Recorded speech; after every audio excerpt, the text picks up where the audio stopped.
What's good, YouTube? It's your boy Zach, and we back with another video. Today we got, if your body can do that, you're one in a million.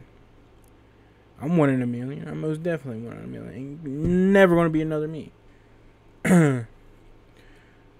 So don't try to compare.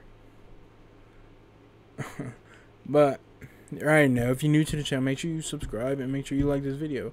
And if you don't even want to watch and stay to, if you don't even want to stay and watch the video, go ahead and subscribe and leave a like. You ain't got nothing better to do, and like help me out. Do your one good deed for the day. But let's get into this video. Now, what do you call a person who can write with either hand equally well? Ambidextrous. How can you reach with your tongue into your nose from inside? And why would you even want to do that? See further if you have a real superpower. About a third of all people can raise one eyebrow, left or right. I can't. It's a great way to send a playful signal to someone while telling a joke. But the ability to raise both eyebrows separately is much rarer. If you're not among them, that's because you cannot yet control and move the corresponding muscles. But this skill can be developed. Stand in front of a mirror, hold one eyebrow with your hand and lift the other one up and down. And then do the same with the other eyebrow. This will help you learn moving them separately. Can you sit down on the floor and get back without the help of your hands or knees? This simple challenge is called the sitting rising test. Clever name. No, I don't think I can do that. Although scientists argue whether this test fat. is trustworthy in telling anything about your health, you can still use it to check whether your muscles and heart are strong enough. If you're unable to get off the floor without the support of your hands or knees, maybe it's time to return to the gym. Now stretch out your hand and place a ring on the crook of your elbow, then rotate your palm. If the ring didn't fall, you're a rare person. Some say only 2% of people can do that, but that's arguable. If you can lick your elbow...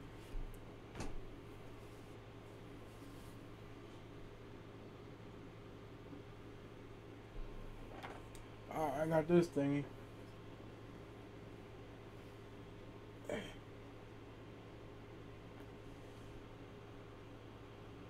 Hey, I'm like that. Y'all saw that. Woo. Y'all saw that. What'd they say about it? No, let's go back. Y'all saw it. Let's see. If you can lick your elbow easily or touch your thumb to your forearm, congratulations. Some say only 2% of people can do that. I'm not 2%. But that's arguable.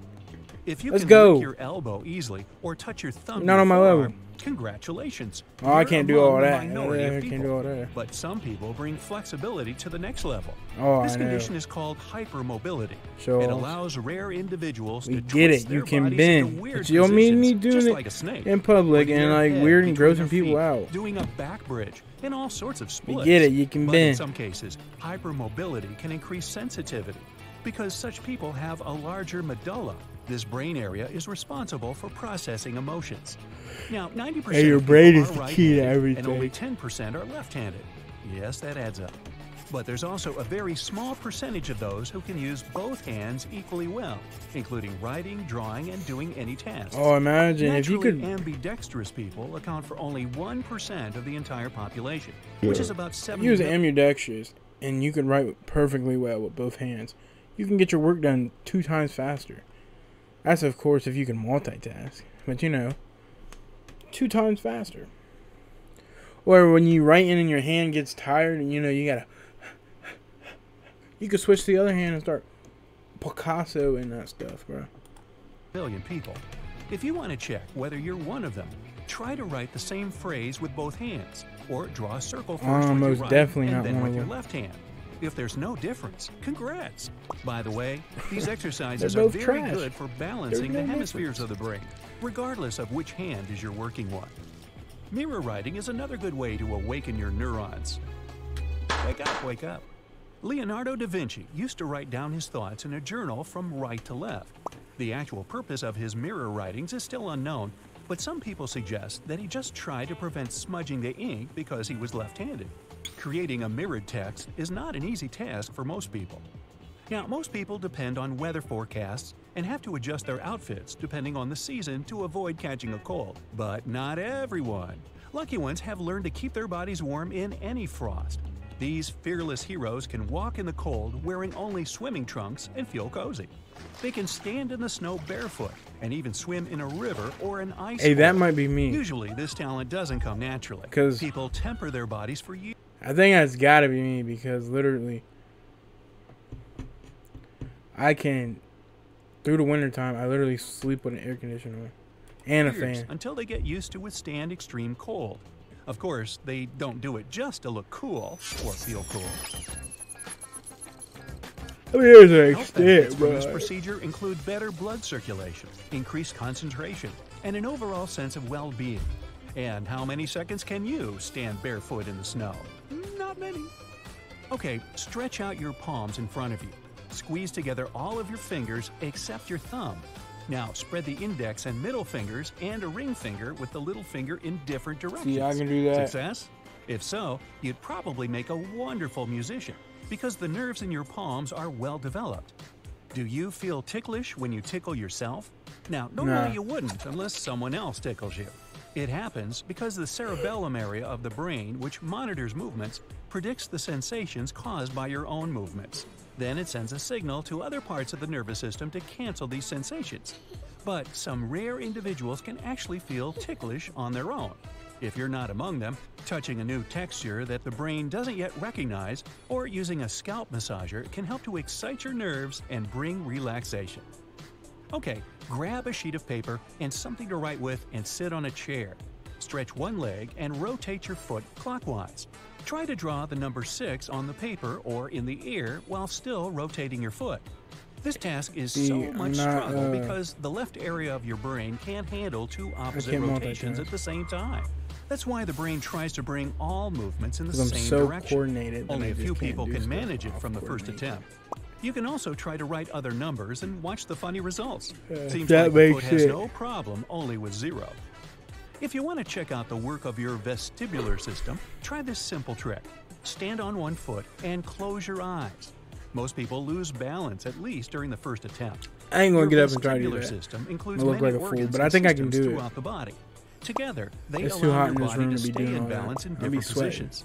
This system includes the inner ear and vision, which is why keeping balance is much easier in silence while your eyes are open. Every day,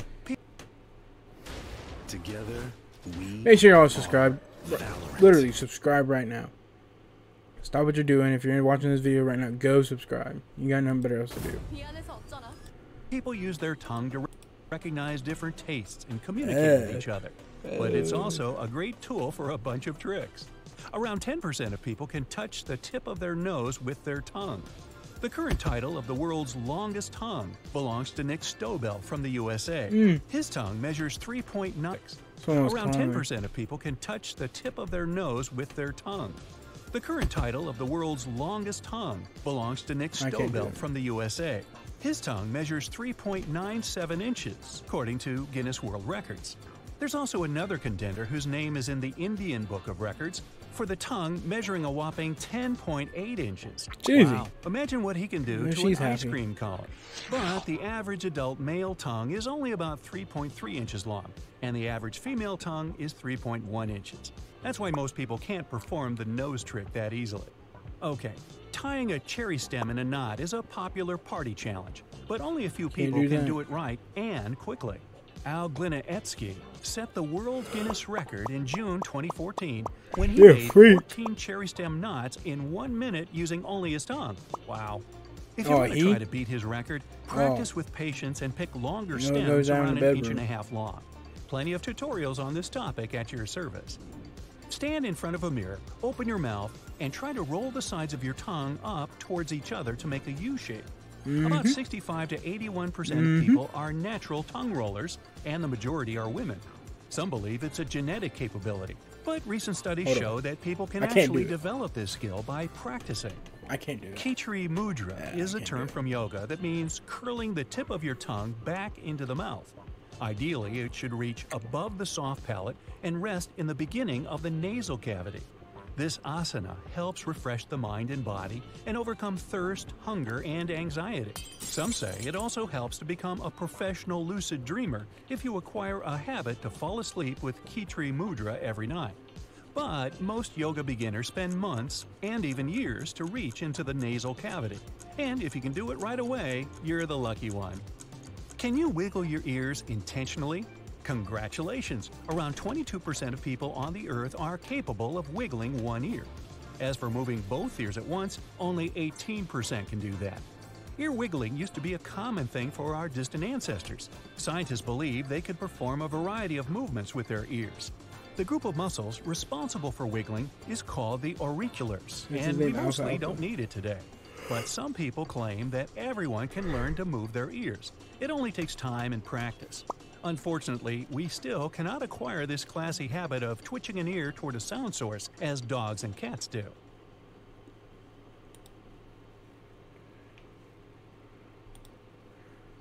Alright, that was going to do it for today's video.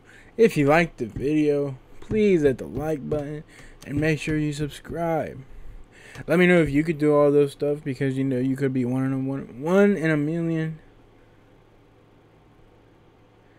person, whatever. You can be that top 2% of people who can do this stuff. Let me know if y'all can do it in the comments. But you know, last video should be popping on the screen. Please like the video, please subscribe. It's not that hard. Help me out. But that's gonna do it for today's video. We out of here. Peace.